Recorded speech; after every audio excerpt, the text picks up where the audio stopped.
Bienvenue sur Les Grandes Épopées.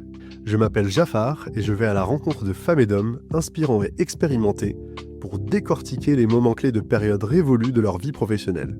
Grâce à la liberté de ton et à la prise de recul permise par ce format, chacun de vous peut repartir avec des apprentissages concrets pour nourrir sa propre épopée professionnelle. Première étape, j'ai vu mon ancien patron qui s'appelait Jacques, quelqu'un qui était proche de la direction générale et qui connaissait assez bien les réactions possibles de la direction générale. Et je lui ai présenté l'idée de financer des institutions de microfinance dans les pays émergents en liaison avec le réseau BNP Paribas. Il a eu une réaction tout à fait positive. Il m'a dit c'est une super idée, ça va intéresser la direction générale. Allez voir un tel et un tel de ma part. Ok. Bon, il y a eu une succession de portes qui se sont ouvertes. De gens, j'étais recommandé par un tel, je prends rendez-vous, la personne m'ouvre la porte, me dit bon, je vous reçois parce que Vous venez de la part d'un tel. m'appelle. Bon, sous-entendu, on en a pour un quart d'heure. Et 1 heure après, la personne me dit mais c'est super ton projet, Emmanuel, je vais te soutenir, tu peux aller voir un tel et un tel de ma part. Ça s'est reproduit une petite quarantaine de fois. Ouais, c'est énorme. Ok. Sans compter les trentaine, quarantaine, cinquantaine de personnes de mon environnement proche qui étaient un peu les testeurs de mon idée, quoi. Et donc, c'est comme ça que j'ai eu l'occasion d'approcher Jacques Delarosière, qui était ancien directeur général du Fonds monétaire international et qui était conseiller spécial de Michel Pébroux, donc un monsieur tout à fait extraordinaire. Et là aussi, ça m'a donné une formidable confiance parce que Jacques Delarosière, c'est pas n'importe qui. Il avait l'oreille de la direction générale. Et d'avoir un encouragement de quelqu'un qui m'a reçu pendant plus d'1 heure, qui m'a écouté, qui a analysé le projet, qui a ouvert la porte, etc. Bravo. Et donc, au mois d'avril, j'avais vu une bonne trentaine de personnes. Tout le monde m'avait dit « Ah, c'est un beau projet, Emmanuel, c'est un beau projet, mais il faut que la direction générale décide. » Personne ne se sentait investi. Et alors, j'avais découvert également qu'en fait, cette idée, quelqu'un d'autre l'avait eue avant moi 3 ans plus tôt, Ok, intéressant. sur la zone Afrique. Et que ce projet avait été tué dans un couloir, c'est-à-dire qu'il avait été question de le présenter dans un séminaire, etc. Mais finalement, ils avaient décidé que non, ce n'était pas un bon sujet et que ce n'était pas la peine de travailler dessus. Et la personne qui m'a raconté l'histoire était à l'origine de ce projet qui avait été tué dans un couloir. Il était à l'inspection générale, je me rappelle très bien. Il était en mission d'inspection à Taïwan. Donc, nous avons 1 heure de conversation où il m'a raconté toute l'histoire et comment il trouvait que mon idée était géniale et que effectivement, c'était important de faire un projet qui soit totalement transverse et pas limité uniquement à une zone géographique. Et donc, le projet, effectivement, impliquait l'Europe, l'Asie, l'Amérique latine et l'Afrique, évidemment, mais impliquait également des métiers comme l'asset management et la banque privée.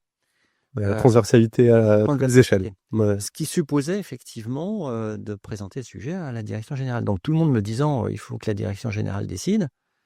Là, j'étais quand même assez embêté parce que je n'avais pas un contact. Je parlais à des gens qui étaient N+3, N+4 par rapport à moi, mais j'étais pas au niveau N+1. Vous n'avez pas la clé directe, en fait.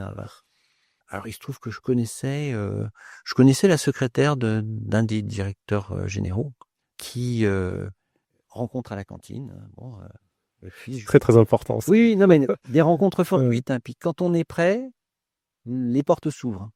Et donc, elle me dit, si vous voulez, je peux vous arranger un rendez-vous avec Georges. Et écoutez, je ne suis pas encore tout à fait prêt, mais je reviens vers vous. Bon. Quand je me suis senti prêt, c'est-à-dire avec un pitch qui était vraiment présentable, avec des éléments d'un business plan, j'ai demandé un rendez-vous à Georges de Courcelles. Et là, mon sort a basculé. Donc, sa secrétaire m'avait dit, vous avez un quart d'heure. Effectivement, j'avais un quart d'heure. Comme à Sciences Po, 10 minutes de partie, de sous-partie. Donc, pourquoi, comment bon. Et j'avais résumé le projet en 1 page. Donc, c'était pas 18 slides, c'était 1 page. Le fameux executive summary, quoi. Ouais, il n'a même pas regardé le papier. Enfin, il a vu que j'en parlais avec enthousiasme. Lui qui avait un grand tableur Excel dans la tête, mais là, il a écouté son intuition. Et il m'a dit, vous m'avez convaincu, je pense que vous allez convaincre la direction générale, je vous propose de présenter le sujet. Je ne peux pas décider moi-même, en plus ça n'est pas de mon ressort, mais je vous propose de présenter le sujet dans 1 mois à la direction générale, comité exécutif. Et donc, le 12-06-06, donc une date symbolique, j'ai présenté ce projet à la direction générale.